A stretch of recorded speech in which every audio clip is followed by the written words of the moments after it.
کو وہ بڑا نادان ہے۔ اللہ اکبر۔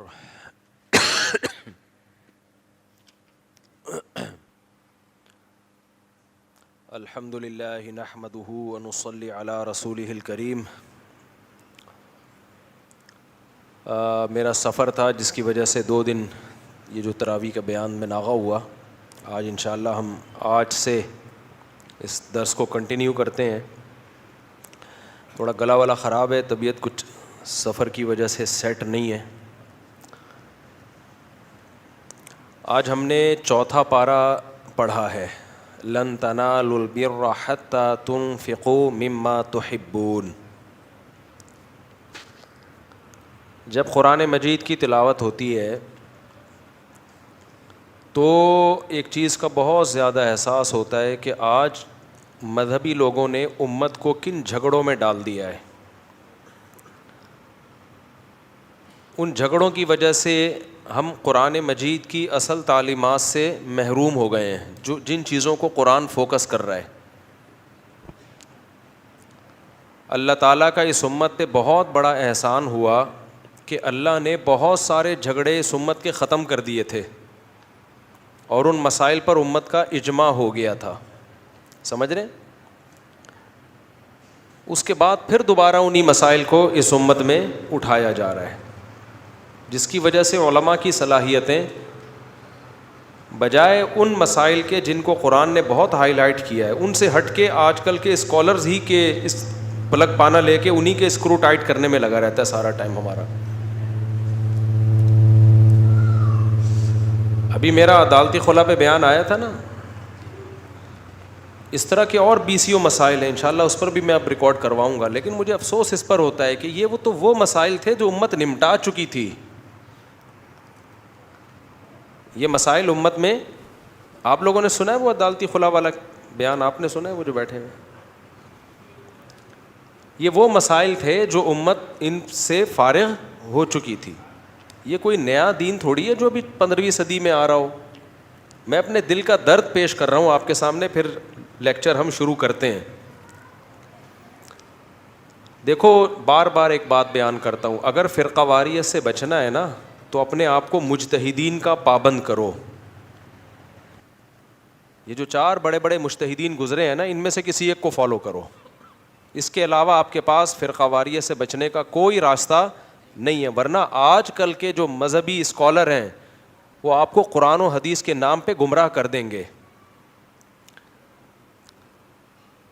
علم بہت سے لوگوں کے پاس ہوتا ہے، اللہ نے جو خاص قسم کی فہم دی ہوتی ہے، سمجھ دی ہوتی ہے، قرآن و حدیث کو سمجھنے کی صلاحیت باریک مسائل میں، وہ ہر ایک کے پاس نہیں ہوتی۔ اگر وہ ہر ایک کے پاس ہوتی تو اللہ کے نبی یہ کیوں فرماتے رب حامل فقہ غیر فقیہ؟ بہت سے لوگ علم کی بات جانتے ہیں، سمجھتے نہیں ہیں۔ اب یہ تراویح کا ایک اتنا بڑا پھڈا کھڑا ہو گیا نا پوری دنیا میں، جب سے حرم میں 10 ہوئی ہیں، 8 پڑھنی ہے، 12 پڑھنی ہے، 14 پڑھنی ہے، 20 پڑھنی ہے، یعنی آپ اگر یوٹیوب کھولتے ہو، کسی نے کہا 20 پڑھنی ہے، دوسرا کے لیے پارا ہوگا 8 پڑھنی ہے، تیسرا کے لیے پارا ہوگا 16 پڑھنی ہے، چوتھا کے لیے پارا ہوگا بھائی جتنی چاہے پڑھو۔ ہمارا یہ بھانجا ہے نا واسع خان، فیس بک پہ ایک کلپ آیا ہوا تھا، اصل تو قرآن سننا ہے لہذا جتنی چاہے پڑھو۔ اس نے کہا پھر 2 رکعت میں ہی پڑھ لو پورا قرآن، پھر یہ 8 اور 16 کے پھڈے کی کیا ضرورت ہے؟ تو یہ بات خوب سمجھ لیں، یہ جھگڑے امت نمٹا چکی ہے، اب دوبارہ سے ان مسائل کو کھڑا کریں گے سوائے بحث مباحثے کے، فرقہ واریت کے، کچھ بھی حاصل نہیں ہوگا۔ یہ تراویح کوئی آج پہلے دن تھوڑی آئی ہے 15ویں صدی میں، یہ تو صحابہ تابعین میں جب ائمہ مجتہدین تھے نا، امام ابو حنیفہ، امام مالک، امام شافعی، امام احمد بن حنبل، جو امت کے بہت بڑے محققین ہیں، اسکالرز ہیں، ان لوگوں نے تحقیق کر کے یہ مسئلہ نمٹا دیا ہے، اور ان کی تحقیق وہ زیادہ قابل اعتماد ہے بنسبت آج کل کے اسکالرز کی تحقیق کے، چاہے وہ حرم ہی میں کیوں نہ ہو، حرم کے سعودیہ کے کوئی اسکالر ہی کیوں نہ ہو، کیونکہ الجھتے چلے جاؤ گے۔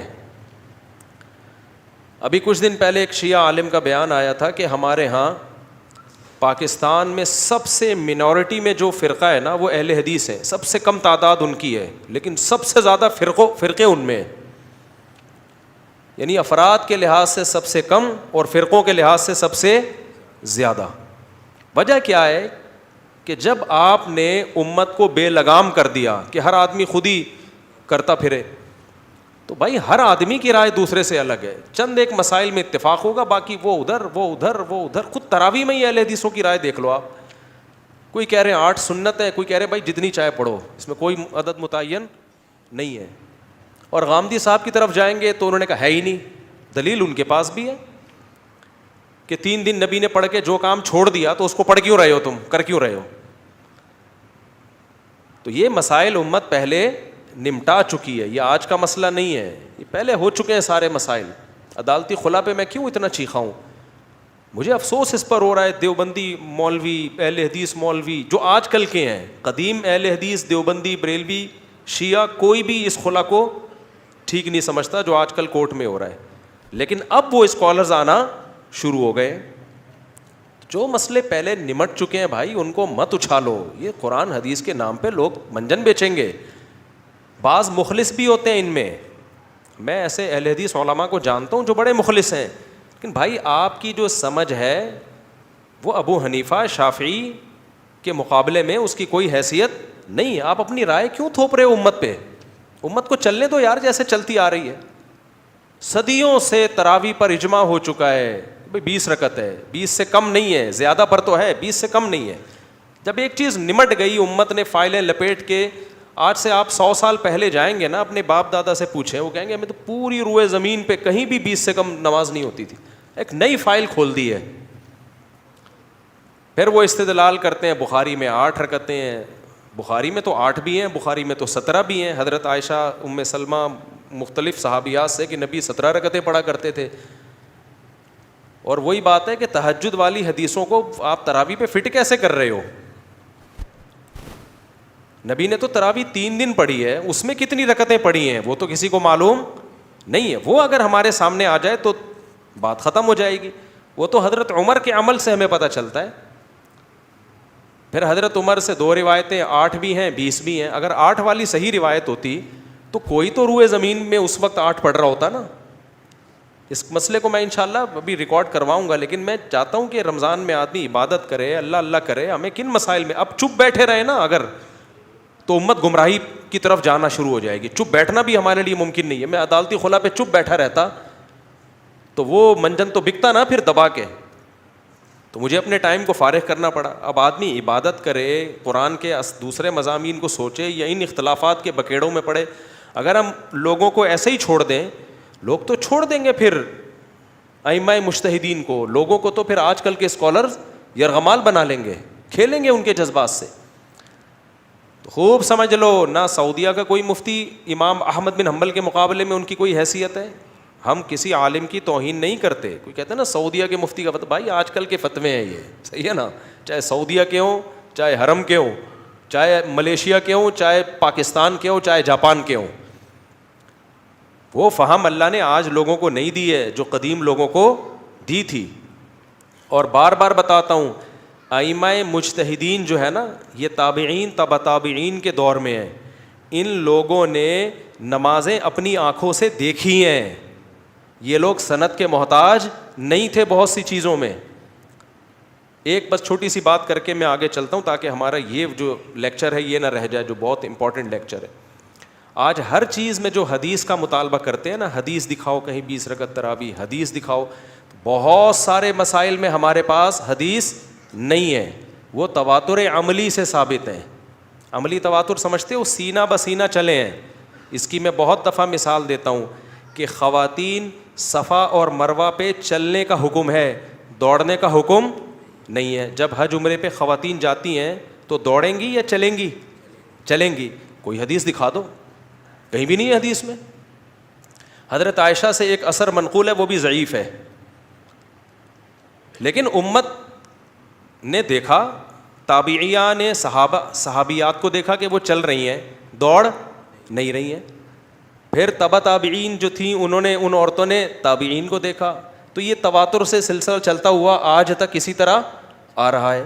اب کوئی اسکالر اٹھے اور وہ یہ کہے کہ نہیں, یہ مولویوں نے منجن بیچا ہوا ہے کہ خواتین چلیں گی دوڑیں گی نہیں. بخاری میں دکھاؤ کہاں لکھا ہے کہ دوڑیں گی نہیں چلیں گی. صحیح مسلم میں دکھاؤ کہاں لکھا ہے کہ چلیں گی دوڑیں گی نہیں. قرآن میں دکھاؤ اور کسی بھی حدیث کی کتاب میں دکھاؤ. کوئی دکھا سکتا ہے؟ بولو بھائی کیا ہو گیا؟ نہیں دکھا سکتے بھائی. ہمارے پاس تو جواب آسان ہے بھائی, چاروں اماموں کا اس پر کیا ہے؟ اجماع ہے. وہ بڑے محقق تھے, انہوں نے اپنے زمانے میں دیکھا کہ ایک چیز سینہ بسینہ تواتر سے چلی آ رہی ہے, اسی کو کتابوں میں بند کر دیا کہ بھائی یہ اب بحث سمٹ چکی ہے, کیونکہ امت حدیث میں آتا ہے گمراہی پہ کبھی بھی جمع بولو نہیں ہو سکتی. امت گمراہی پہ نہیں جمع ہو سکتی, بس یہ طے ہو گیا. اب اگر کوئی اسکالر اٹھے اور دلیل دینا شروع کر دے کہ نہیں جی یہ تو غلط ہو گیا, بھائی خواتین تو دوڑیں گی چلیں گی تھوڑی, اور دلیل دینا شروع کر دے کہ حضرت ہاجرہ بھی تو عورت تھی نا, حضرت ابراہیم کی زوجہ, وہ چلی تھیں یا دوڑی تھیں؟ بولو دوڑی تھیں.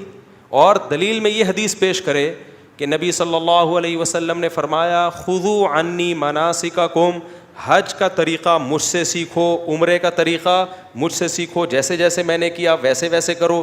تو صحیح حدیث ہے, نبی چلے تھے, نبی دوڑے تھے, چلے, جو ہری پٹی ہے نا اس پہ, نبی دوڑے تھے چلے نہیں تھے. تو نبی تو کہہ رہے ہیں کہ جیسے میں کر رہا ہوں ایسے کرو, اور اس حدیث میں نبی نے مرد اور عورت میں کوئی فرق نہیں رکھا.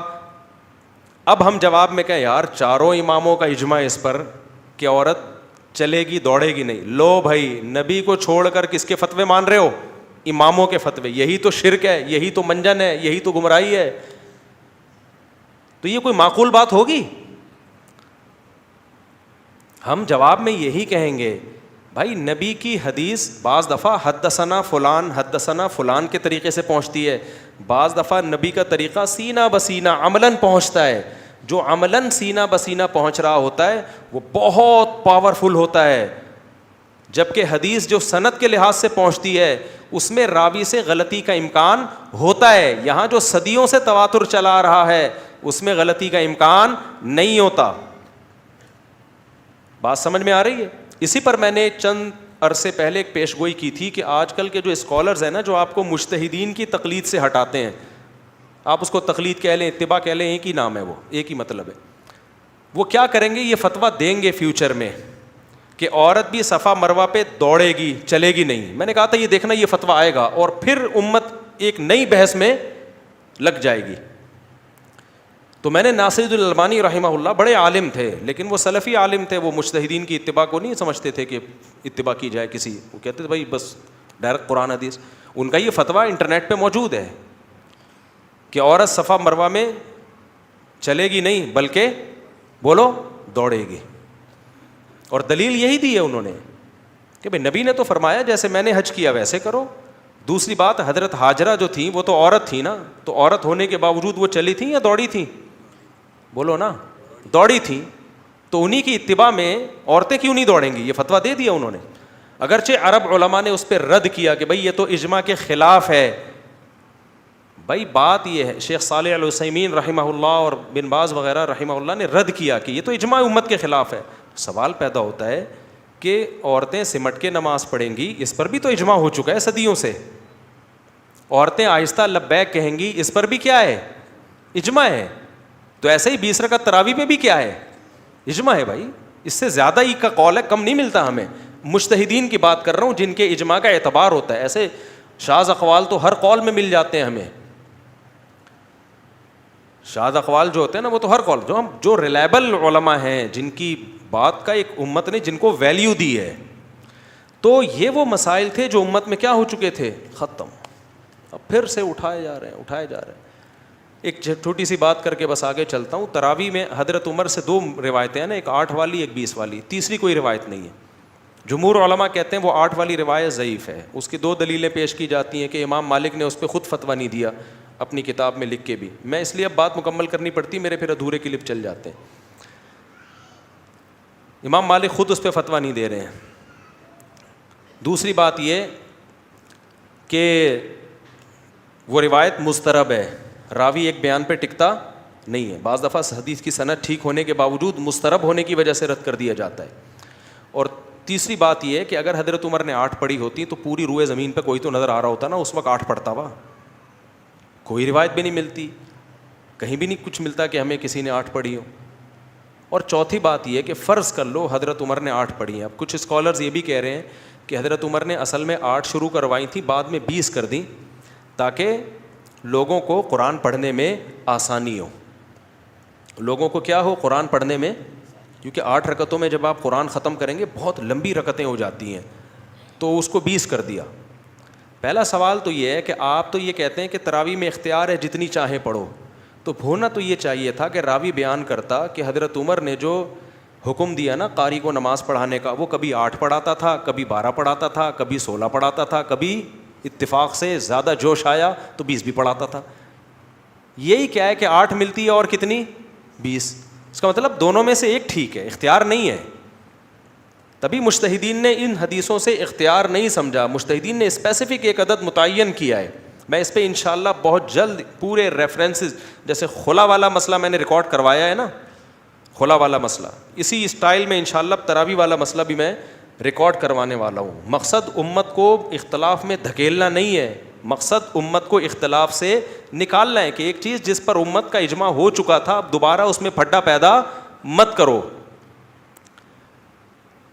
تو آج کچھ اسکالر یہ بھی کہہ رہے ہیں کہ بھائی اختیار ہے 8 پڑھیں 15 16 پڑھیں. تو اگر یہ اختیار ہوتا تو حضرت عمر سے روایت کیا ہوتی, کبھی 8 پڑھ لیا کرتے تھے, کبھی 16 پڑھا دیا کرتے تھے, کبھی 20 پڑھا دیا کرتے تھے. یہ کیا ہے کہ 8 اور 20, پھر علماء نے اس میں بحث کی ہے کہ اس میں صحیح کیا ہے. تو کچھ اسکالرز یہ کہہ رہے ہیں کہ شروع میں 8 پڑھائی تھی, بعد میں کیا کر دیں, بولو 20 کر دیں تاکہ قرآن پڑھنے میں آسانی ہو. فرض کر لو یہ بات ٹھیک ہے, تو جب کر دیں تو آپ بھی کر دو نا. اب آپ بتاؤ جہاں 8 رکعتیں ہو رہی ہیں کتنا مشکل ہے وہاں قرآن ختم کرنا. یہی وجہ ہے کہ اکثر مساجد جہاں 8 ہوتی ہیں وہاں قرآن ختم نہیں ہوتا, لوگوں سے نہیں کھڑا ہوا جاتا. تو اگر رکعتوں کی تعداد بڑھائی تھی تاکہ قرآن ڈیوائیڈ ہو جائے, رکعتیں ہلکی ہو جائیں, تو جو کام کر دیا اور امت نے اس کو لے لیا, مجتہدین نے بھی لے لیا, صحابہ نے بھی ایکسیپٹ کیا, تابعین نے بھی ایکسیپٹ کیا, تو آپ بھی اس کو ایکسیپٹ کر لو. ما رآہ المسلمون حسنا فہو عند اللہ حسن. مسلم امہ من حیث الامہ جس کام کو لے لیتی ہے تو اللہ کی نظر میں بھی وہ کام کیا ہوتا ہے, اچھا ہوتا ہے. اس میں پھر 1.5 اینٹ کی الگ سے مسجد بنانا یہ ٹھیک نہیں ہے.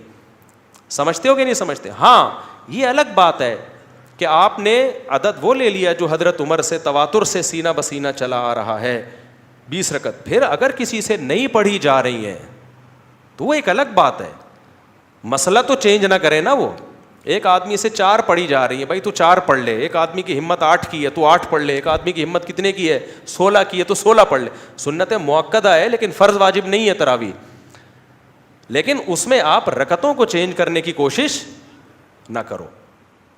اور بار بار میں کہتا ہوں یہ ترویحہ, اسلاف نے اس نماز کو تراویح کا نام دیا ہے, یہ دیوبندی بریلویوں نے اس کو یہ نام نہیں دیا. تو اسلاف جب اس کو تراویح کا نام دے رہے تھے تو انہوں نے یہ کیوں نہیں سوچا کہ 8 رکعتیں سنت ہیں تو ترویحتین کا نام دینا چاہیے اس کو. ترویحہ 4 رکعتوں کو کہتے ہیں, تو 8 رکعتیں 2 ترویح ہے جس کو عربی میں ترویحتین کہا جائے گا, تراویح نہیں کہا جائے گا. تراویح کا مطلب بہت سارے ترویح ہے, وہ تو 8 اور 12 رکعتوں پہ فٹ ہی نہیں بیٹھتا ہے. اب لوگ حوالہ دیتے ہیں وہ جی فلاں سعودیہ کے مفتی کا فتویٰ, فلاں سعودیہ. میں بھی انشاءاللہ جو کلپ ریکارڈ کرواؤں گا نا اس میں بعض سلفی مفتیوں کے بھی فتویٰ لے کر آؤں گا. میں سعودیہ کے بھی سارے مفتی اس میں ایک رائے پر جمع نہیں ہیں. وہاں خود سلفی مفتیوں میں بھی ایسے ہیں جو کہتے ہیں 20 رکعت سنت ہے. سمجھتے ہو کہ نہیں سمجھتے؟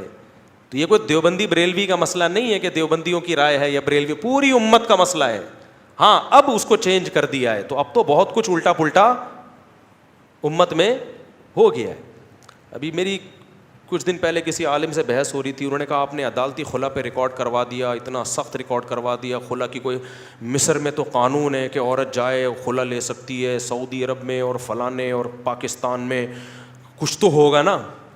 میں نے کہا کمال ہو گیا, صدیوں سے تو یہ قانون نہیں تھا. اب جو لبرل سیکولر حکومتیں قرآن و سنت کے نام پہ قانون بنا رہی ہیں اس کو آپ قرآن و سنت سمجھتے ہو, اور جو صدیوں سے چلا آ رہا ہے وہ قرآن و سنت نہیں ہے.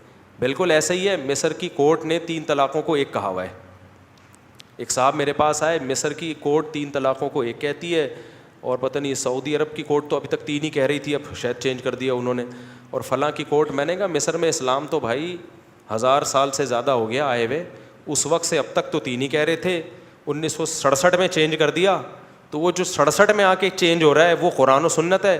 1967 تک جو چلا آ رہا تھا وہ کیا ہے, وہ غلط ہے. تو یہ عجیب سی ٹینشن چل رہی ہے. تو خیر آج میں یہ جب ٹاپک چھیڑا ہے نا, تو ایک آیت اس حوالے سے بھی آج کی صورت میں آئی ہے, وہ بھی میں پڑھ دوں آپ کو. قرآن میں آج اللہ تعالیٰ نے یہ جو ہم نے سورہ آل عمران پڑھی, پھر انشاءاللہ میں اگلی آیتوں کی طرف آؤں گا. اس ٹاپک کو میں زیادہ نہیں لے کے چلوں گا ابھی, لیکن افسوس ہوتا ہے, دل جو ہے نا زخمی ہوتا ہے کہ یار ہم نے علماء کی صلاحیتوں کو کدھر تم لوگ کھپوا رہے ہو, ٹھیک ہے نا, کدھر لگوا رہے ہو. جو مسائل ہو چکے تھے ختم کرتے, اب آگے چلتے کسی اور طرف, دوبارہ سے وہی اٹھا لیے سر تراویح کے پھڈے. پھر ملحد لوگ, سیکولر لوگ دیکھ رہے ہیں یار, ایک کہہ رہے 20 ہوتی ہیں, ایک کہہ رہے 8 ہوتی ہیں, ایک کہہ رہے 12 ہوتی ہیں, ایک کہہ رہے جتنی چاہے پڑھو. ایک نئی جنگ میں امت کو چھیڑ دیا. تو آپ لوگوں کو میں عرض کروں, جو بھی مجھے سن رہے ہیں, آپ نہ مفتی طارق مسعود کی مانو, نہ آپ کسی اور کی مانو. آپ بولو قرآن آپ کہہ سکتے ہم تو قرآن و سنت کی مانیں گے, تو بھائی قرآن و سنت کی تشریح ہر آدمی کیا کر رہا ہے, الگ کر رہا ہے نا. 20 والا بھی قرآن و سنت کے نام پہ تشریح کر رہا ہے, 8 والا بھی, 12 والا بھی, 16 والا بھی. آپ بولو سب کی ایسی کی تیسی. میں ان محققین کی تحقیق کو مانوں گا جن محققین کے محقق ہونے پر پوری امت کا اجماع ہے. اور 4 امام ہی ہیں جن کا فقہ چلا ہے دنیا میں, ابو حنیفہ, مالک, شافعی, احمد ابن حنبل. اگر آپ کو حنفیوں سے کوئی چڑ ہے تو آپ شافعی بن جاؤ بھائی, آپ مالکی بن جاؤ, آپ حنبلی بن جاؤ. ہم کب کہہ رہے ہیں, ہم اگر مسلک پرست ہوتے تو ڈنڈا لے کے آپ کو حنفی بنانے میں لگے ہوتے. ہم کب کہہ رہے ہیں, ہم کہہ رہے ہیں بھائی آپ چھوڑ دو حنفی, آپ حنبلی بن جاؤ, فقہ حنبلی کو فالو کرو A to Z, لیکن ایک کو کرو فالو تمیز سے. اگر آپ نے فالو نہیں کیا نا تو پھر آج کل کے اسکالرز آپ کو قرآن و سنت کے نام پہ ہٹا دیں گے, برباد کر دیں گے. اور میرے ایک دوست اہل حدیث تھے, ان کو میں خاص طور پہ کہا کرتا تھا, بڑے نیک پرہیزگار. میں نے کہا دیکھو آپ کی حد تک تو معاملہ کافی حد تک ٹھیک ہے, لیکن آپ کی اگلی نسل اور پھر اس کے بعد والی نسل وہ بہک چکی ہوگی, کیونکہ آپ نے امت کو ہٹا دیا ائمہ مجتہدین سے. میرے دوست بہت ابھی بھی ہیں, تھے کیا. میں نے کہا آپ کو میں جانتا ہوں, آپ کوئی اجماع کے خلاف کوئی کام نہیں کر رہے. آپ ٹھیک ہے چاروں فقہ کو فالو نہیں کرتے, لیکن کوئی ایسا بھی نہیں کر رہے کہ کوئی بالکل ہی کوئی نئی چیز مارکیٹ میں لے آئے ہو. تو میں نہیں کہتا کہ آپ گمراہ ہو, لیکن یہ بتا دوں آپ کی اگلی نسل اس سے ایک قدم آگے ہوگی, اور اس سے اگلی نسل اس سے ایک قدم اور آگے ہوگی. اور انجینئر علی مرزا جیسے لوگ آپ کی نسلوں میں پیدا ہوں گے, کیونکہ یہ اہل حدیث حضرات ہی کے جو ٹریک ہے نا جس پہ وہ چلے ہیں, اسی کے نتیجے میں اس طرح کی چیزیں مارکیٹ میں آتی ہیں. میں نے کہا ہماری اولادیں محفوظ ہیں, میں بھی حنفی, میرے ابا بھی, میرے دادا بھی, تو صدیوں سے جس مذہب پہ ہم چلے آ رہے ہیں, آج بھی ہم 1000 سال پہلے ہم جیسے تھے نا, آج بھی کیا ہیں ویسے ہیں. لیکن آپ کا کوئی بھروسہ نہیں, آپ کی اگلی نسل ٹریک سے ہٹ چکی ہوگی, اس سے اگلی والی اور زیادہ ٹریک سے, کیونکہ ہر آدمی قرآن و سنت کے نام پہ بے لگام ہوا ہوا ہے. میں نے کہا اپنی اولادوں کی تو فکر کرو. میں نے کہا چلو چاروں میں سے ایک فقہ کو فالو نہیں کرتے, کم از کم اس کی پابندی کر لو کہ آپ کو جو سمجھ میں آ رہا ہے کرو, بشرطے کہ چاروں سے باہر نہ ہو. وہ اتنا بھی اہتمام کر لو یار, غنیمت ہے. کیونکہ چاروں کا اجماع کسی بات پر ہو جانا, ایک سے غلطی ہوتی ہے, 2 سے ہوتی ہے, چاروں غلط ہو گئے یار. تو تھوڑے عقل مند تھے, ان کو تھوڑی تھوڑی بات سمجھ میں آنے کا, یار اپنی اولاد کا تو کرو نا, اگلی دیکھنا کیا ہوگا اگلی نسل کا, اور اس سے بعد والی اور ٹریک سے ہٹ چکی ہوگی. بہت سے لوگ کہتے ہیں حنفیوں میں بھی تو کتنے بدعتی ہیں, 1000 سال پہلے کچھ اور تھے, آج کچھ اور ہیں. تو حنفیوں میں جو بدعتیں ہیں نا, وہ حنفی ہونے کی وجہ سے نہیں ہے, وہ حنفیت کو چھوڑنے کی وجہ سے ہیں. ان بدعتوں کا امام ابو حنیفہ نے کہیں بھی نہیں کہا. آج بہت سارے حنفی بدعتی ہیں, وہ اس میں یہ تو طے شدہ ہے. میں بار بار کہتا ہوں نا, اہل حدیثوں میں ایک خوبی ہے کہ بدعتی نہیں ہوتے, اور مقلدین میں ایک خرابی ہے کہ ان میں بدعتی بہت زیادہ ہوتے ہیں. یہ مشاہدے پر مبنی حقیقت ہے.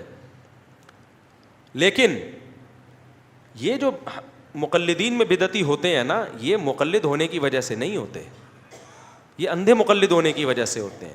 مجتہدین کی تقلید اندھی تقلید نہیں کہلاتی. اندھی تقلید کہلاتی ہے جب آپ مجتہدین کو چھوڑ کے اپنے باپ دادا کو فالو کرتے ہو. جیسے کہ قرآن کہتا ہے اولو کان آباؤہم لا یعقلون شیئا ولا یہتدون, تمہارے باپ دادا میں عقل ہے نہیں پھر بھی ان کو فالو کرو گے, یہ اندھی تقلید ہے.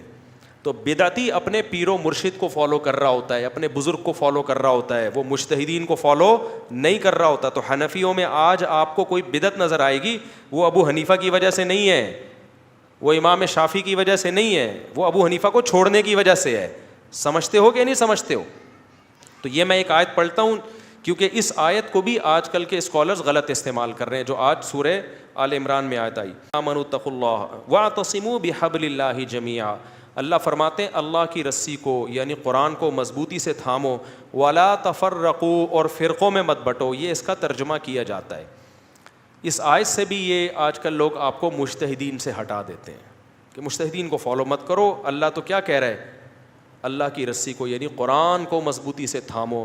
تو آپ جب قرآن کو تھامو گے تو 4 فرقے نہیں بنیں گے آپ کے حنفی مالکی, بس ایک ہی سارے جمع ہو جائیں گے. تو وہی بات ہے کہ جو جس موقع کی آیت تھی نا اس کو اٹھا کے کہیں اور فٹ کر دیا. اس آیت میں تفرقو کا مطلب یہ نہیں ہے جو فقہی مذاہب ہیں دنیا میں ہمیشہ سے رہے ہیں.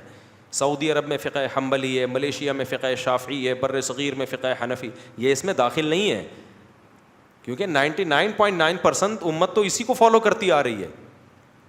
اس آیت کا مطلب کیا ہے؟ اس آیت کا شان نزول بتاتا ہے ہمیں.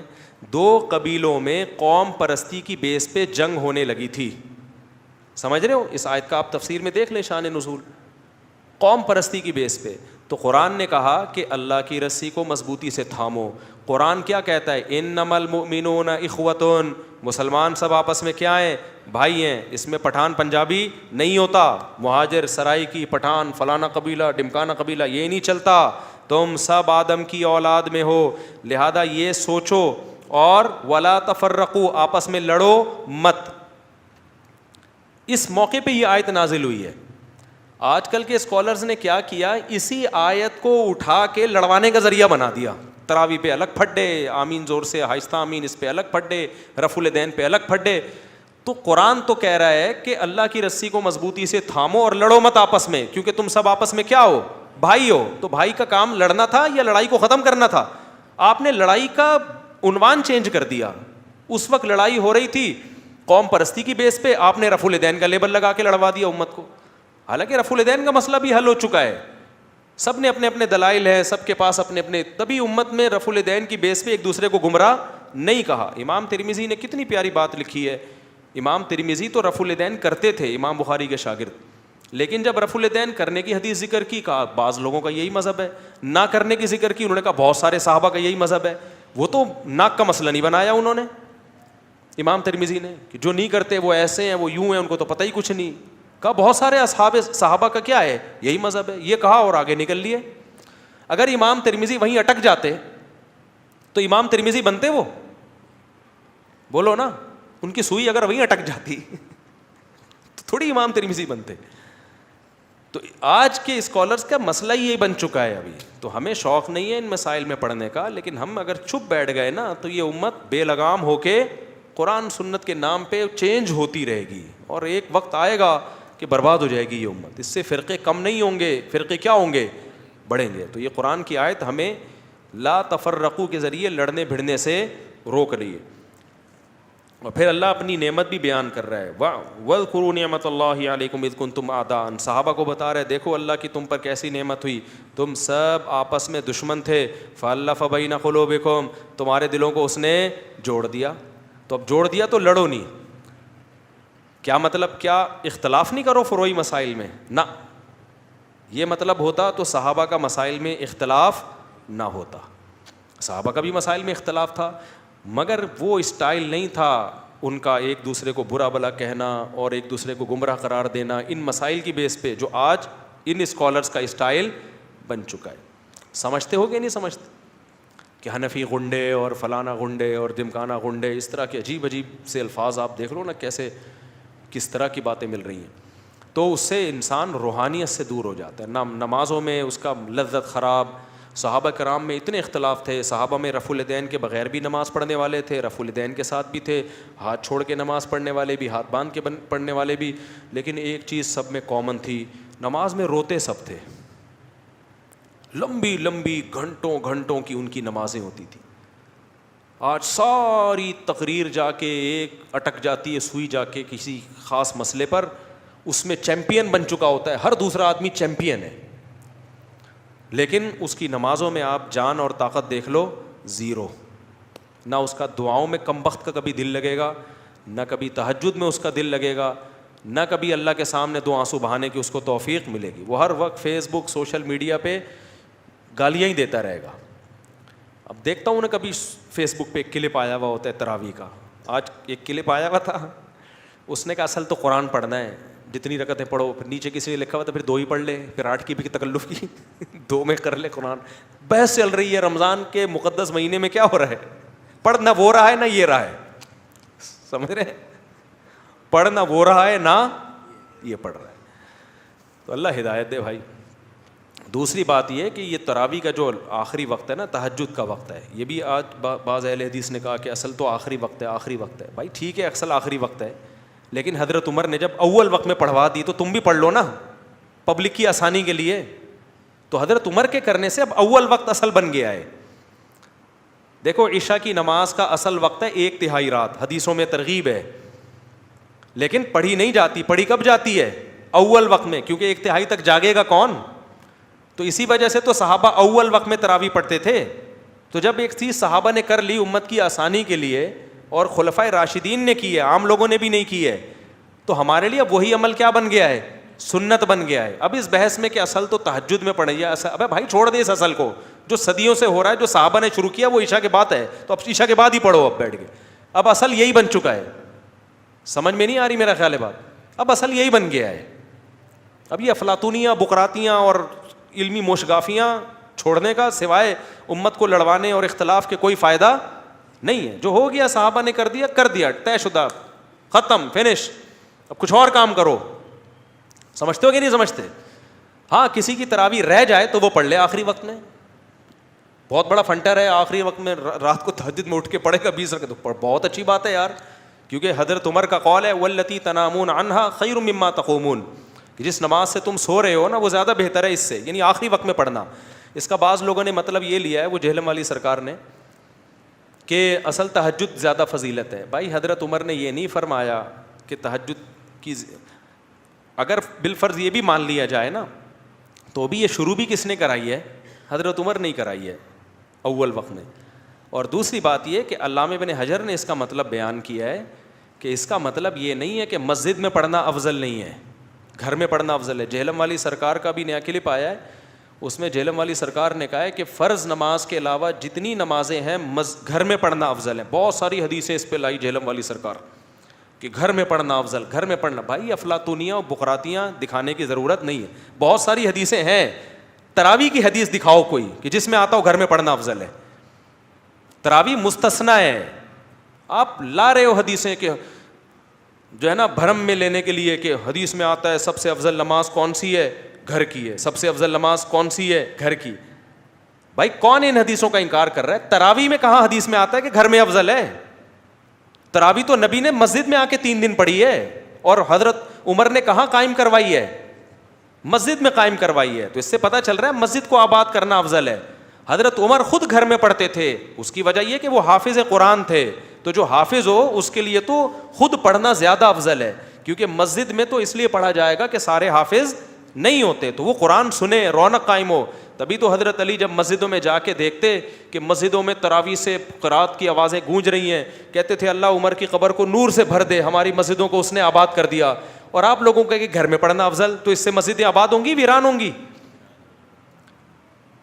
اگر جہلم والی سرکار اس دور میں ہوتی, حضرت علی کے دور میں, حضرت علی آ کے کہتے مسجد نبی میں دیکھتے تراویح کی رونق ہے, اور حضرت عمر کی تعریف کرتے کہ ہماری مسجدوں کو عمر نے آباد کر دیا, تو جہلم والی سرکار کہتی کہ افضل کیا ہے؟ گھر میں پڑھنا ہے. وہ کہتے یار تو خوش ہو رہے ہیں یار, ہم یہاں مسجدیں آباد ہو رہی ہیں اور تو فتویٰ دے رہے کیا پڑھنا افضل ہے؟ گھر میں پڑھنا افضل ہے. تو آج کل کے اسکالر کو جب تم مجتہدین کو چھوڑو گے نا تو پھر یہی چلے گا مارکیٹ میں جو ہو رہا ہے. اس لیے مسجد میں پڑھنا تراویح افضل ہے. ہاں عام نوافل گھر میں پڑھنا بولو افضل ہے. ہاں اس شخص کے لیے گھر میں پڑھنا اپنے طور پہ پڑھنا افضل ہے جس کو خود قرآن آتا ہو. میرا بچہ حافظ ہے, وہ تو گھر میں پڑھا رہا ہے, اس سے قرآن ریپیٹ بھی ہو جاتا ہے. لیکن جو حافظ نہیں ہے ان کے لیے کہاں پڑھنا افضل ہے؟ مسجد کو آباد کرنا افضل ہے, کیونکہ یہ عمر کی سنت ہے. اور صرف عمر اس میں اکیلے نہیں ہے, حضرت عثمان نے بھی عمر کی سنت کو فالو کیا, حضرت علی نے بھی حضرت عمر کی سنت کو فالو کیا, اور پھر چاروں اماموں نے فالو کیا. اور آج تک حرمین شریفین, مسجد قباء, مسجد اقصی میں اب تک 20 ہو رہی ہیں, اب بھی 20 ہو رہی ہیں. تو 1400 سال سے ایک امت تواتر سے ایک عمل چلا آ رہا ہے. تو خدا کا واسطہ قرآن و سنت کا لیبل لگا کے اس کو تبدیل کرنے کی کوشش کرو گے, تبدیل ہوگا نہیں, امت ایک نئی بحث میں پڑ جائے گی. تو لوگوں کو اب مسجد میں آنے دو, آباد کرنے دو مسجدوں کو. تو جماعت سے پڑھنا افضل ہے. سمجھتے ہو کہ نہیں سمجھتے ہو؟ تو اور واللتی تنامون عنہا افضل مما تقومون کی جو حدیث ہے نا کہ آخر میں پڑھنا زیادہ افضل ہے, اس میں بھی حضرت عمر نے یہ نہیں کہا کہ گھر میں پڑھنا افضل ہے, بلکہ مطلب ہے کہ یہ رات کے آخری حصے میں ہوتی تو زیادہ فضیلت تھی اس کی. لیکن ظاہر ہے نہیں ہو سکتی, عوام اس کو افورڈ نہیں کر پائے گی, تو اس لیے اس عارضے کی وجہ سے اول وقت میں پڑھنا کیا ہے؟ افضل ہے. سمجھتے ہو کہ نہیں سمجھتے؟ چلو اب ہم آگے چلتے ہیں. دیکھو آج ہم نے چوتھا پارہ پڑھا ہے جلدی جلدی, اب وقت تو کافی ہمارا تراویح کے مسئلے میں ہی نمٹ گیا. میں انشاءاللہ اس پہ خاندانی قسم کی ریکارڈنگ کرانے والا ہوں, ٹھیک ہے نا؟ خاندانی, آپ دعا کرو اللہ میرے وقت میں برکت دے. تو ہم فارغ تو ہیں نہیں, BCO اور کام ہے, سرکار کا کام تو کیا ہے؟ ہر ہفتے بیٹھ کے, اس کے علاوہ اور کوئی کام نہیں ہے. تو وہ جو ایک پھونکو والی سرکار ہے نا, اور ایک جہلم والی سرکار ہے. تو جہلم والی سرکار پھونکو والی سرکار سے بہت اوپر کی چیز ہے. خیر ہمارا جہلم والی سرکار سے کوئی ذاتی پھڈا نہیں ہے, جہلم والی سرکار کے کچھ پازیٹیو کام بھی ہیں, میں مبالغہ آرائی نہیں کرتا کہ ایک نفرت میں انتہا تک پہنچو, کچھ پازیٹیو کام بھی ہیں. لیکن جہلم والی سرکار کو چاہیے کہ مسائل بتانا چھوڑ دے, یہ آپ کا کام نہیں ہے. آپ الحاد کے خلاف کام کریں, آپ جیسے قیصر راجہ صاحب کتنا اچھا کام کر رہے ہیں, آپ بھی کریں. سیکولرزم کے خلاف کام کریں, آپ لوگوں کو نصیحت کریں, مسائل آپ کا کام نہیں ہے. ڈاکٹر ذاکر نائک جیسے اتنے بڑے آدمی سے جب مسائل میں غلطی ہو سکتی ہے, حالانکہ وہ تو بہت میچور آدمی, اور انہوں نے اپنی غلطیوں سے رجوع بھی کر لیا, اتنے بڑے آدمی نے, یہی ان کے برحق ہونے کی علامت ہے. تو آپ تو کس کھیت کی مولی ہو بھائی؟ تو آپ کیوں بیٹھ کے لوگوں کو مسائل بتا رہے ہو؟ آپ کا وہ ہے نا, تجھ سے نہیں ہو پائے گا, ٹھیک ہے نا, تجھ سے نہیں ہو پائے گا. تو یہ ہم نے چوتھا پارہ آج پڑھا ہے, لن تنالوا البر حتى تنفقوا مما تحبون. کوئی بھی یاد رکھو, جب کوئی نماز ہوتی ہے نا, اس کی اگر رکعتیں متعین نہ کی جائیں, لوگ کنفیوز رہتے ہیں. اب تراویح میں جو فتویٰ دے دو آپ کے جتنی چاہے پڑھو, تو ایسا ہوگا نہیں, پریکٹیکلی یہ چلتا نہیں ہے. کسی مسجد میں ایسا نہیں ہوتا کہ ایک دن امام نے اتنی پڑھ لی, اگلے دن اتنی پڑھ لی, چلیں گے ہی نہیں, وہ چلے گا ہی نہیں فتویٰ مارکیٹ میں. متعین کرنا پڑے گا آپ کو. 8 پہ لاؤ گے, جیسے حرم میں 10 کر دی نا, انہوں نے بھی اب 10 کی ہیں. ایسا نہیں ہے کہ آج 8 ہو رہی ہیں, کل 12 ہو رہی ہیں, کل 15 ہو رہی ہیں.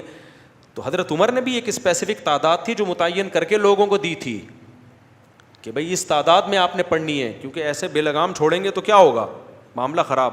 اور ایک آخری بات یہ کہ امام ترمذی جو امام احمد بن حنبل کا قول نقل کرتے ہیں نا کہ تراویح کی تعداد میں کوئی عدد متعین نہیں ہے, یہ امام ترمذی نے امام احمد کا قول متعین کیا ہے. تو اس کے 2 جواب سن لو کہ ایک تو امام ترمذی نے کچھ تراویح کی رکعتیں بیان کی ہیں, ان میں 8 اور 10 کو تو بیان نہیں کیا, 16, 20, 40 اس طرح کر کے کچھ بیان کی ہیں. تو امام احمد کے قول کا مطلب یہ کہ ان میں سے کوئی جو چاہے پڑھ لو. 8 اور 10 کی تو امام احمد بن حنبل نے بات ہی نہیں کی ہے. دوسری بات یہ کہ امام احمد بن حنبل کا جو اصل مذہب ہے وہ تو ان کی فقہی کتابوں میں منقول ہوگا نا, وہ زیادہ قابل اعتماد ہے. تو امام احمد بن حنبل کے جو اپنے شاگرد بیان کرتے ہیں امام احمد سے, جو فقہ میں ان کے شاگرد ہیں, وہ 20 رکعتیں بیان کرتے ہیں. تو امام ترمذی کی بات اور امام احمد بن حنبل کے اپنے شاگردوں کی بیان میں کیا ہو رہا ہے, جو فقہ میں ان کے شاگرد, ان میں ٹکراؤ ہو رہا ہے. تو اسی وجہ سے فقہ حنبلی میں امام ترمذی کے قول کو نہیں لیا گیا, فقہ حنبلی میں امام احمد بن حنبل کے قول کو جو فقہ کی کتابوں میں لکھا ہے وہ لیا گیا ہے. اس لیے فقہ حنبلی میں 20 رکعتیں ہیں. سمجھتے ہو کہ نہیں سمجھتے؟ تو اس لیے یہ بھی بہت سے لوگ ایک مغالطہ دیتے ہیں. خیر اب ہم آگے چلتے ہیں. آج ہم نے جو چوتھا پارہ پڑھا اس کی پہلی آیت ہی بڑی خاندانی ہے. لن تنالوا البر حتى تنفقوا مما تحبون. اللہ کہتے ہیں تم نیکی کی حقیقت کو اس وقت تک نہیں پہنچ سکتے جب تک محبوب چیز اللہ کی راہ میں صدقہ نہ کرو. آج صدقے خیرات تو ہم کرتے ہیں, لیکن اتنا کرتے ہیں کہ دل میں تکلیف نہ ہو. تو کبھی کبھار ایسا صدقہ کر دینا چاہیے کہ دل پہ تھوڑے سے آرے چل رہے ہوں. تو اللہ کہتے ہیں نیکی کی حقیقت تو تب پتہ چلے گا کہ تم اللہ پر ایمان رکھتے ہو. تو کبھی کبھار, میں نہیں کہہ رہا ہمیشہ کرتے رہیں, اس سے تو ایسا نہ ہو ہارٹ اٹیک سے مر ہی نہ جائیں گے. اللہ اپنی محبت کے دعوے کو دلیل کے بغیر قبول نہیں کرتا, دلیل کے بغیر قبول نہیں کرتا. تو آرے تھوڑا سا گھسائی ہونی چاہیے دل کی. ہمارے حضرت ایک شعر پڑھا کرتے تھے, آئینہ بنتا ہے رگڑے لاکھ جب کھاتا ہے دل, کچھ نہ پوچھو دل بڑی مشکل سے بن پاتا ہے دل. دل پہ جب رگڑے لگتے ہیں نا قربانی کے, تو پھر دل میں اللہ کی محبت کے انوار پیدا ہوتے ہیں. تو ہمت کر کے نا کبھی کچھ بڑی رقم بھی صدقہ کر دیا کریں. صحابہ تو بہت آگے جا چکے تھے. ابو طلحہ انصاری رضی اللہ تعالی عنہ نبی کی خدمت میں آئے, عرض کیا یا رسول اللہ, اللہ نے کہا ہے کہ محبوب چیز صدقہ کرو گے تو پھر فائدہ ہے, پھر نیکی ہے. تو مجھے سب سے زیادہ محبوب میرے باغ ہے. وہ پراپرٹی تھی ان کی. باغ اس زمانے میں ایسا جیسے بحریہ ٹاؤن میں بنگلہ, آپ نے ساری زندگی محنت کر کے کمایا ہو. تو یا رسول اللہ میں چاہتا ہوں اپنا باغ اللہ کی راہ میں. دنیا مسافر خانہ ہے نا, کوئی بات نہیں. آپ نے فرمایا بخن بخن واہ واہ ذا کا مال رابع, تو بڑا قیمتی مال ہے. اتنا بڑا باغ, پراپرٹی, پھلدار باغ, وہ صدقہ کر رہے ہو. اس کی ویلیو بنگلے سے زیادہ تھی کیونکہ وہ سورس آف انکم تھا. سمجھتے ہو گے نہیں سمجھتے؟ میں نہیں کہہ رہا کہ آپ ایسا کریں, کیونکہ اگر کل آزمائش آئی تو پھر مجھے بھی برا بھلا کہو گے اور اللہ میاں کو بھی کہنا شروع کر دو گے. تو اس لیے علماء کہتے ہیں اتنے تقویٰ کرو جتنا ایفورڈ کر سکتے ہو. تو یہ تو ترغیب کے لیے, تقویٰ تو 100% اختیار کرنا ہے, یہ تو تقوی سے اوپر کی چیز ہے نا. تو ترغیب کے لیے تو ہے نا کہ صحابہ تو کہاں پہنچ گئے تھے بھائی, تو ہم کچھ تو کریں نا یار. کبھی زندگی میں کوئی پلاٹ ہم نے اللہ کے لیے ہبہ کیا, ہم نے کبھی زندگی میں ہم نے کوئی بڑا اماؤنٹ نکالا. اچھا ہم تو بڑا اماؤنٹ نکالیں تو بھی دل پہ آرے نہ چلیں. یہ اماؤنٹ تو ہم شادی بیاہ کے موقع پہ اڑاتے رہتے ہیں. دیکھا ہوگا آپ نے, ولیموں پہ اڑا دیا اتنا پیسہ, شادی بیاہ پہ اڑا دیا اتنا پیسہ, ذرا سی تقریبات پر اتنا پیسہ اڑا دیا. یار کم از کم اتنا پیسہ کبھی اللہ کو خوش کرنے کے لیے بھی اڑایا کرو نا. ہاں اڑانا کہاں ہے یہ بڑا مسئلہ ہے. لوگ بعض دفعہ بڑا اماؤنٹ خرچ کرتے ہیں, غلط جگہ پہ کر دیتے ہیں. تو جب آپ خرچ کرو, ہم نے اپنے علماء سے سنا ہے کہ صدقہ خیرات بھی بہت سوچ سمجھ کے کرنا چاہیے. اللہ کی نعمت کو ضائع مت کرو, مستحق سے مستحق کو تلاش کرو. اگر دینی مدرسے میں دینا ہے تو دیکھو کہ اس دینی مدرسے کا محتمم 2 نمبر تو نہیں ہے.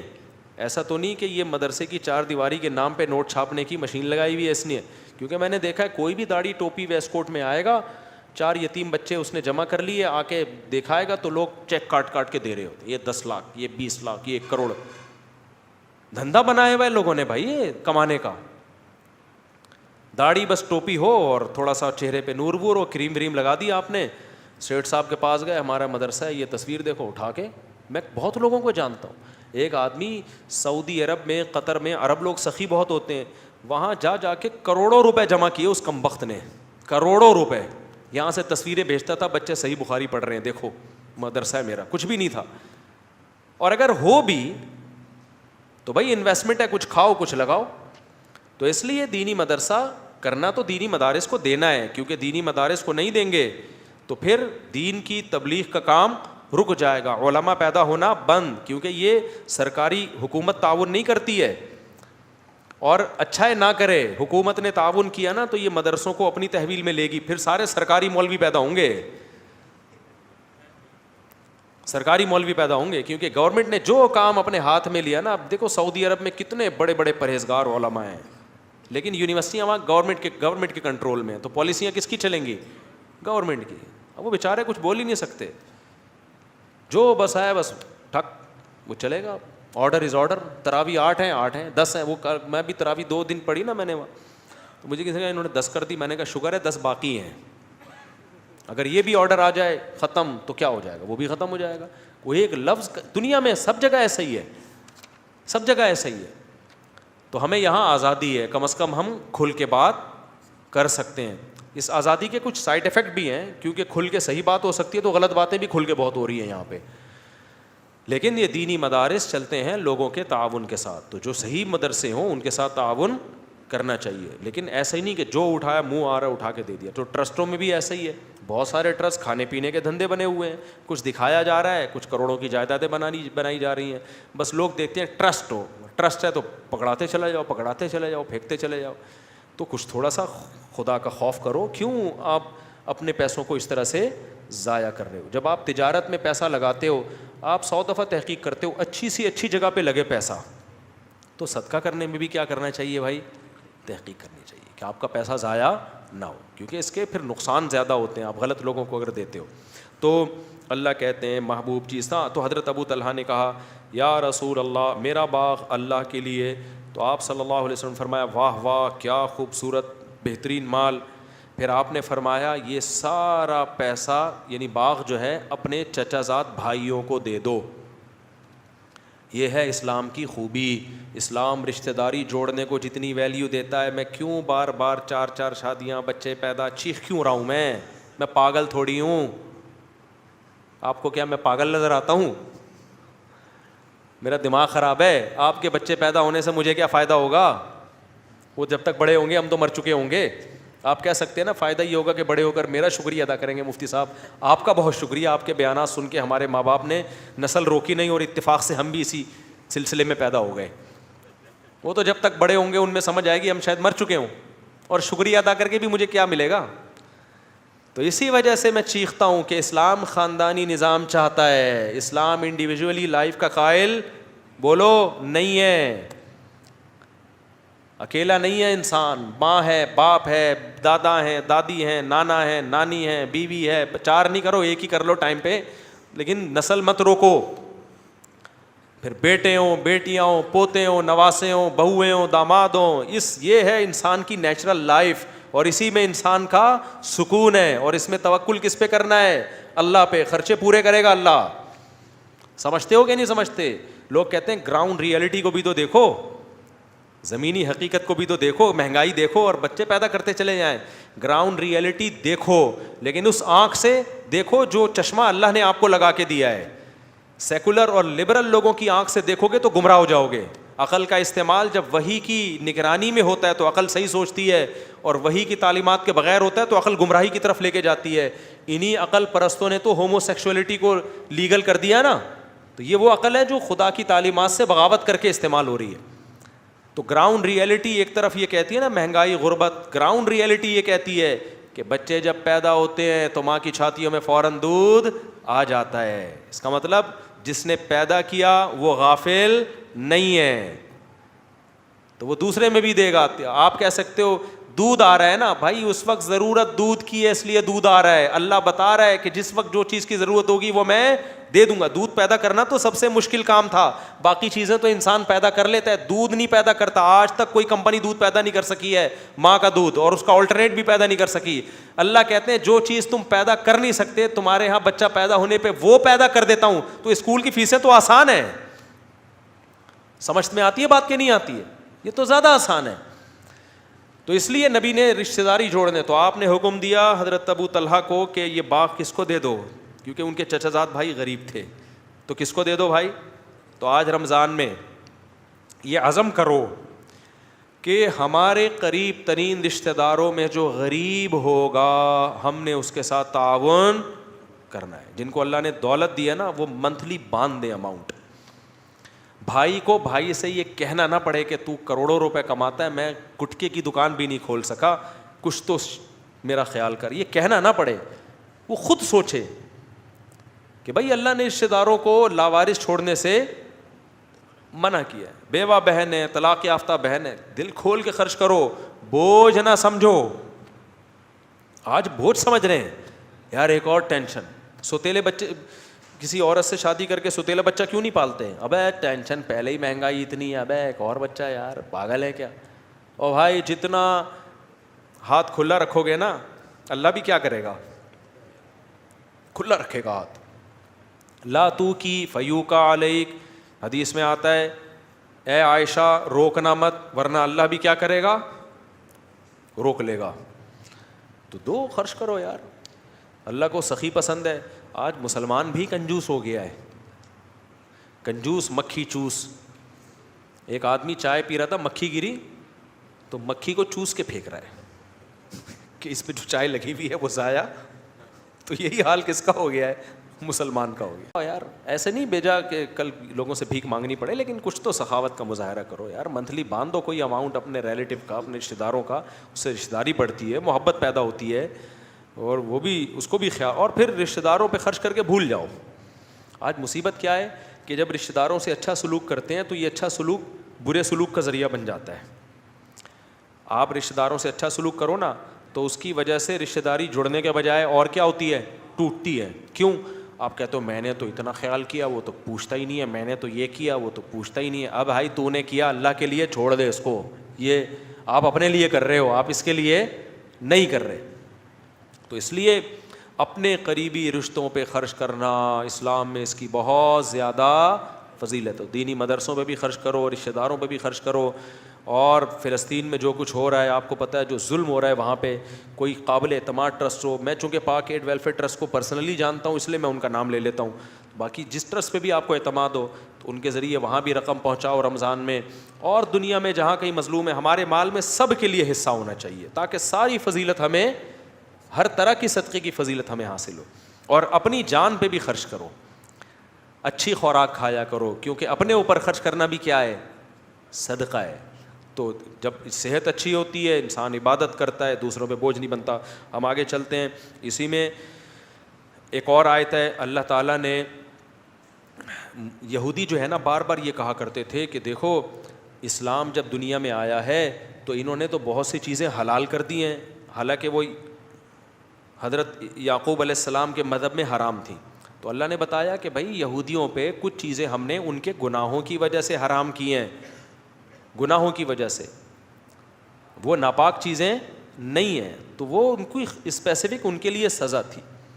پھر بار بار یہ لوگ کہا کرتے تھے کہ بیت المقدس کی طرف رخ کر کے مسلمان نماز پڑھتے تھے, اب کدھر نماز پڑھنا شروع کر دی ہے, بیت اللہ کی طرف. اللہ نے فرمایا ان اول بیت وضع للناس, سب سے پہلے جو گھر بنایا گیا ہے نا لوگوں کے لیے تاکہ وہ عبادت کریں, وہ ببکہ تھا. وہ کہاں ہے, مکہ کو بکہ بھی کہتے ہیں عربی میں, وہ مکہ میں ہے. تو بیت اللہ سب سے پہلا گھر ہے جو اللہ نے بنایا. یہاں مجھے ایک بات یاد آئی, سعودی عرب میں ایک صاحب بتا رہے تھے ہمارے ایک رشتہ دار اللہ سے دعا مانگ رہے تھے, اللہ مجھے کوئی گھر دلا دے, تو بھی بغیر گھر کے نہیں ہے. صحیح ہے نا, تجھے بھی گھر کی ضرورت ہے, تو میں بغیر گھر کے کیسے رہوں. دیکھو کیسے کیسے لوگ واسطے دیتے ہیں نا اللہ. یہ تو اللہ ہو کے بھی تجھے زمین پہ اپنا گھر چاہیے, بات بالکل ٹھیک کی ہے. میں نے کہا لیکن اس میں ایک چیز ایڈ کر لو کہ اللہ ہمیشہ سے ہمیشہ رہے گا, اس لیے اللہ کو کرائے کے گھر کی ضرورت نہیں, اللہ کو اپنے گھر کی ضرورت ہے. اس لیے اللہ نے کرائے پہ گھر نہیں لیا. سچی مچی کا قیامت تک میں اور آپ مسافر خانہ ہے, تو اپنا گھر مل جائے تو ٹھیک ہے, نہیں ملے تو کرائے کا گھر. تو گھر واقعی ضرورت ہے, لیکن اپنا گھر ہونا یہ ضرورت نہیں ہے, کیونکہ مسافر خانہ ہے بھائی, ٹرین میں بیٹھے ہوئے ہیں, اگلے اسٹیشن سے اتر جائیں گے, جنازہ اٹھنے والا ہے, کوئی زیادہ ٹائم نہیں ہے, 10 20 30 40 50 سال بس, یہ کچھ ٹائم نہیں گزرتا ان میں. آپ کو بھائی 50 سال کو کم ہے, نہیں بہت کم ہے. جب آئیں گے نا 50, اب بولے گا بھائی یہ کیا ہو گیا یار, ابھی کل کی بات تھی اور ابھی 50 کے ہو گئے, ابھی 60 کے ہو گئے. تو ایسے ٹھک ٹھک ٹھک کر کے ٹائم گزر رہا ہے. تو اللہ نے بہت پیسہ دیا ہے, اپنا گھر بنا لو, نہیں دیا تو کرائے کے گھر پہ رہو, لیکن گھر ہونا بہرحال ضروری ہے. بے گھر آدمی کا بڑی زندگی. تو پھر جس کو کرائے کا بھی نہیں مل رہا, اپنا بھی نہیں مل رہا, وہ اللہ میاں کو یہ واسطہ دے سکتا ہے کہ اللہ گھر کے بغیر تو بھی نہیں. تو اللہ کیوں گھر کے بغیر نہیں ہے پتہ ہے آپ کو؟ اس لیے نہیں ہے کہ اللہ چاہتا ہے میرے بندے مجھ سے محبت کریں, جیسے میں بندوں سے محبت کرتا ہوں بندے بھی مجھ سے محبت کریں, اور مجھ سے ملاقات کے لیے آیا کریں, مجھ سے لپٹ کے رویا کریں. تو اب اللہ کے پاس تو ہم عرش پہ نہیں جا سکتے نا, یہ تو ناسا والوں سے رابطہ کرنا پڑے گا. بھائی کوئی ایسی خلائی شٹل بناؤ جو 7ویں آسمان پہ جائے, وہ کہیں گے چلے جاؤ گے, واپسی کی کوئی گارنٹی نہیں ہے.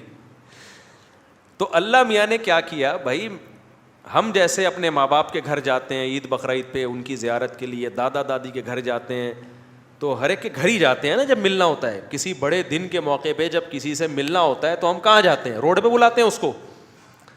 آپ آئے جی عید کے دن اپنی اماں سے ملنے جانا ہے, تو آپ نے کہا اماں وہ اعلیٰ دین پارک پہ آ جاؤ. اماں کہے گی میری توہین ہے بھائی, میرے گھر آ بیٹا ملنے کے لیے, کیا خیال ہے؟ یہی کہے گی نا. گرل فرینڈ سے ملا جاتا ہے گٹر کے ڈھکنوں پہ اور ادھر ادھر. لیکن جہاں تعظیم کا عنصر ہوگا, کسی ریلیٹو سے عزت دار سے ملنے کے لیے جانا ہوگا, تو کہاں جاؤ گے؟ اس کے در پہ حاضری دو گے. تو اللہ تعالیٰ نے, اللہ بھی یہ چاہتے تھے کہ میرے بندے مجھ سے ملیں, محبت کا اظہار کریں, اور بندے بھی جو جن کے دل میں اللہ کی محبت ہے وہ بھی چاہتے ہیں نا کہ ہم اللہ سے ملیں. تو اللہ نے کہا میں تو عرش پر ہوں, تو تم کہاں آ جاؤ, یہ میرا گھر ہے. تو اللہ میاں نے کوئی لگژری گھر نہیں بنایا کہ اس میں اٹیچ باتھ روم ہوتا, اس میں کچن ہوتا, اس میں ایک واش روم ہوتا, اس میں لگژری سوئمنگ پول ہوتے, اس میں جناب کو بڑے پنکھے ایئر کنڈیشن اور فانوس لٹکے ہوئے ہوتے. نا نا نا نا. اللہ نے کہا بھائی محبت کا اظہار کرنا ہے نا لپٹ کے, تو ایک چار دیواری بنا دی. اب تو پھر بھی اس میں سونے وونے کے دروازے لگا دی. ابراہیم علیہ السلام نے تو کچے گارے کی مٹی سے بنایا تھا, اور جگہ بھی ایسی بیابان, کوئی گھاس پھوس بھی نہیں اگتی وہاں پہ. ایسی جگہ پہ اللہ میاں نے اپنا گھر بنا دیا. بیابان جگہ پہ پتہ ہے کیوں بنایا اللہ میاں نے؟ اگر اللہ میاں اس کو سوئٹزرلینڈ جیسی جگہ پہ بنا دیتے نا, تو پھر تو سوئٹزرلینڈ کے چکر میں جا رہے ہوتے سارے, لیبل لگاتے اللہ کے گھر کی زیارت جا رہے ہیں, اصل میں تو پہاڑیاں دیکھنی تھی ہری بھری. اللہ میاں نے کہا ایسی جگہ پہ بناؤں گا کہ جو مجھ سے محبت کرے گا وہ محبت ہی کھینچ کے لائے گی, اس کے علاوہ اس کو وہاں انٹرٹینمنٹ کی کوئی چیز نہیں ملے گی, کوئی آبشاریں چشمے نہیں ہیں وہاں پہ, ایک زمزم ہے بس, وہ بھی دودھ کی نہر نہیں ہے, کوئی شہد کی, پانی پانی ہے وہ بھی. تو اب لوگ وہاں جاتے ہیں. اللہ کہتے ہیں اِنَّ أَوَّلَ بَيْتٍ وُضِعَ لِلنَّاسِ لَلَّذِي بِبَكَّةَ, وہ گھر ہے جو مکہ میں ہے, سب سے پہلا گھر. وہ کسی عارضے کی وجہ سے بیت المقدس بنا دیا تھا اللہ نے, کیونکہ ابراہیم علیہ السلام, موسیٰ علیہ السلام, ابراہیم علیہ السلام کی اولاد میں جتنے پیغمبر نبی کے علاوہ آئے, اسماعیل علیہ السلام کے علاوہ, وہ سارے بیت المقدس میں آئے ہیں. تو اس لیے اس وجہ سے اللہ نے کیا کر دیا کہ چلو جی وقتی طور پر بیت المقدس ہے, وہیں جو ہے نا رخ کر کے نماز پڑھو گے. لیکن اصل کیا ہے تھا؟ اللہ کہتے ہیں اصل تو یہ تھا, بیت اللہ تھا. تو اس لیے اب اللہ سے جن کو محبت ہے وہ جاتے ہیں وہاں. ایک عجیب منظر ہوتا ہے لوگوں کا, تو کیسے یہ جو ملتزم ہے یہاں لپٹتے ہیں, کیسی روح کو تسکین ملتی ہے کہ نہیں ملتی. تو یہ اللہ کا ہم پر بہت بڑا احسان ہے کہ اللہ نے کہا میرا گھر ہے, چلو جی اب اس کے گرد چکر لگاؤ, گھومو. اور ایک انتہائی افسوس کے ساتھ اب لوگوں میں عبادت میں روحانیت ختم ہو رہی ہے. انٹرٹینمنٹ کا عنصر زیادہ آ رہا ہے, روحانیت کا عنصر ختم. یہ دو بہت بڑی عبادتیں ہیں عمرے میں, طواف اور سعی. اس میں باتیں کرنا, سیلفیوں کی طرف توجہ دینا. دیکھو جب آپ اپنے دل سے کسی کام کی عظمت کو ختم کر دو نا اور انٹرٹینمنٹ بنا لو اس کو, اس کا سب سے پہلا وبال پتہ ہے کیا آتا ہے؟ پھر دوبارہ کبھی بھی آپ وہ عبادت کرو گے اس میں آپ کو روحانی لذت محسوس نہیں ہوگی. مثال کے طور پر آپ نماز پڑھ رہے ہو, اس میں ہنسی مذاق شروع کر دو نماز میں, اور کبھی کھجا رہے ہو, کبھی ہنس رہے ہو, کبھی کیا کر رہے ہو, تو نماز تو ٹوٹتی ہے. لیکن اگر اس طرح چند دن دفعہ پڑھو گے نا تو پھر نماز کی لذت ہمیشہ کے لیے ختم ہو جائے گی, آپ کے دل سے نماز کی عظمت نکل جائے گی. اور آسان مثال دیتا ہوں, مسجد میں ہم آتے ہیں, ایک الگ سے احترام ہوتا ہے نا مسجد کا, ذہن میں کیا خیال ہے کہ بھائی گالی نہیں دینی, شور شرابہ نہیں کرنا, تمیز سے بیٹھنا ہے, ہوتا ہے نا احترام. لیکن اگر کچھ دنوں کے لیے اللہ نہ کرے مسجد کو ہوٹل کا ماحول بنا دیا جائے, آپ آ رہے ہو, چائے پی رہے ہو, میز کرسیوں پہ پان گٹکے چل رہے ہیں, تو مسجد کا تقدس ہمیشہ کے لیے آپ کے دل میں ختم. پھر آپ کو مسجد میں وہ روحانیت محسوس ہی نہیں ہوگی. تو خوب سمجھ لیں جب آپ طواف کرتے ہیں, سعی کرتے ہیں, اگر آپ نے وہاں سیلفیوں میں, نمائش میں لگا دیا اپنے آپ کو, ہنسی مذاق میں لگا دیا, باتوں میں لگا دی. کچھ لوگ طواف کرنے گپے لگا رہے ہیں, سعی کے دوران گپ شپ لگا رہے ہیں, ہنس رہے ہیں, اور بھائی کیا حال ہے, اور بھائی تھوڑا اسپیڈ پکڑ لیں, تھوڑا سا تیز چلے, ابھی تھوڑا آہستہ ہو جا. یہ ابھی تو چل رہا ہوتا ہے بعض لوگوں میں. تو بھائی یہ تو شاعر اللہ ہے, آپ کس جگہ پہ ہو؟ اللہ کا گھر ہے. ساری زندگی جس کی طرف رخ کر کے نماز ادا کی, آج اللہ نے وہ آپ کے سامنے رکھ دیا. اتنی بڑی جگہ, یوں سمجھو اللہ ہے وہاں پہ. وہ تو اللہ کو اس دنیا میں اپنی یعنی دنیا کی آنکھوں سے دیکھنا ممکن نہیں ہے, تو اللہ نے کیا کر دیا, میرا گھر ہے. تو کتنی بڑی جگہ ہے. اور پھر صفا اور مروہ کی سعی من شعائر اللہ. یہاں حضرت ابراہیم کی زوجہ نے ایک بہت بڑی قربانی دی تھی, اپنے بچے کو لے کے تڑپایا تھا انہوں نے اللہ کے لیے. بھوک, ابراہیم علیہ السلام اپنی زوجہ کو ایسی جگہ پہ چھوڑ کر آ گئے, کوئی گھاس کا تنکا بھی نہیں ہے. کتنی بڑی قربانی ہے. انہوں نے کہا اللہ کی خاطر صبر کروں گی بس. صحیح بخاری کی حدیث ہے کہ حضرت ہاجرہ نے ابراہیم علیہ السلام سے پوچھا آپ ہمیں یہاں کیوں چھوڑ کے جا رہے ہو؟ وہ جواب ہی نہیں دیتے تھے, بار بار پوچھتی تھی. آخر میں ایک سوال پوچھا کہ اللہ کے حکم پہ کر رہے ہیں, یہ کہاں سے اونٹ پہ چل کے آئے ہوں گے ریگستانوں کو کراس کر کے. آپ دیکھ لو ذرا بیت المقدس سے سفر ذرا دیکھو آپ, شام سے سفر, شام سے ہوتے ہوئے آئے یہاں پر مکہ, ریگستان ہے لمبے لمبے. زوجہ بار بار پوچھ رہی ہے کہاں لے جا رہے ہو بھائی, اور چھوڑ کے آ رہے ہو ہمیں. جب کئی بار پوچھا, پھر پوچھا بتائیں اللہ کے حکم پہ کرنے, اور فرمایا ہاں. تو حضرت حاجر نے فرمایا اذا لا یضیعنا, پھر اللہ ہمیں ضائع بولو نہیں کرے. کیسا توکل پیدا ہوتا ہے یار, اللہ کے لیے جب قربانی دی جا رہی ہے تو پھر اللہ ضائع نہیں کرتا, اور قربانی ہی اللہ چاہتے ہیں بھائی. کتنی بڑی یادگار ہے. پھر وہاں حضرت ہاجرہ کا اللہ کو دوڑنا کتنا پسند آیا, کیونکہ قربانی دی ہے نا, اللہ قربانی مانگتا ہے. آج ہمارے زندگی میں قربانی بولو نہیں ہے. کوئی اللہ کے لیے نہ پسینہ بہاتے ہیں, خون تو بہت دور کی بات ہے, فجر کی نماز نہیں پڑھی جاتی آج نیند قربان کر کے. تو قربانی دی, اس قربانی کی اللہ نے کیسی قدر کی ہے. کیسے دیوانوں کی طرح بھاگ رہی تھی نا, کیا حال ہوا ہوگا. عورت اپنے بچے کو بھوکا پیاسا برداشت کر سکتی ہے؟ بچہ ایڑیاں رگڑ رہا ہے, رو بھی رہی ہیں, پریشان بھی ہیں, اللہ سے شکایت نہیں ہو رہی کہ اللہ یہ تو نے کیا کر دیا ہمارے ساتھ. آج تھوڑا سا دین پہ چلتے ہیں, ذرا سی قربانی آئے تو اسلام کو, مولویوں کو, شریعت کو برا بلا کہنا شروع. ابے ان مولویوں نے یہ کر دیا, ابے وہ علماء نے یہ کر دیا, ابے اللہ نے میرے ساتھ یہ کر دیا. بچہ قحط سے مر رہا ہے, بھوک پیاس سے, دوڑ رہی ہیں, جو ان کے بس میں ہے وہ کر رہی ہیں. زبان سے کوئی اللہ کے خلاف شکایت بولو نہیں. ادھر کتنی مشکل ہے, تھک جاتا ہے آدمی اچھا خاصا صفا مروہ کی صحیح میں. اور اب تو کافی حد تک پلین ہو گیا, پہلے تو پہاڑ پہ چڑھنا پہاڑ پہ اترنا ایسے تھا. کتنا بڑا واقعہ ہوا ہے, اور اس کو کیا بنایا جا رہا ہے, انٹرٹینمنٹ. سیلفی نہ کہیں فوت ہو جائے اپنے گھر والوں, بھائی بعد میں بنا لینا سیلفی, ہم منع نہیں کر رہے, ایک یادگار رکھ لینا اپنے پاس. ابھی تو فوکس کرو کس کو, عبادت کو فوکس کرو. وہ دل میں استحضار رکھو کہ اللہ کی ایک نیک بندی یہاں دوڑی تھی. جب وہاں دوڑو نا, دیکھو اسلام کی ساری عبادتوں میں وقار ہے. حدیث میں آتا ہے جماعت نکل بھی رہی ہو نا, دوڑ کے مت آؤ مسجد میں, کیونکہ یہ وقار کے خلاف. دوڑنا ہے تو جاگنگ کرو, جا کے پارک بنے ہوئے ہیں, گلی محلے دوڑنے کی جگہ نہیں ہے. وقار ہے. وہاں کیا ہے, اس وقار کو ایک طرف رکھ دو.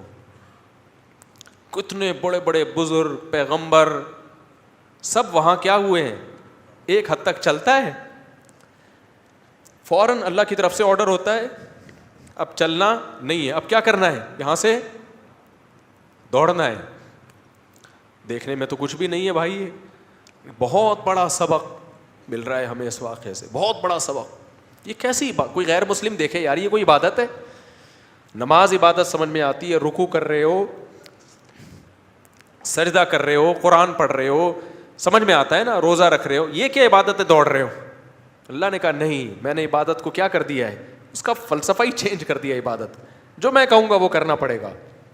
تو وہاں کیا کرنا ہے, آپ نے دوڑنا ہے وہاں پہ.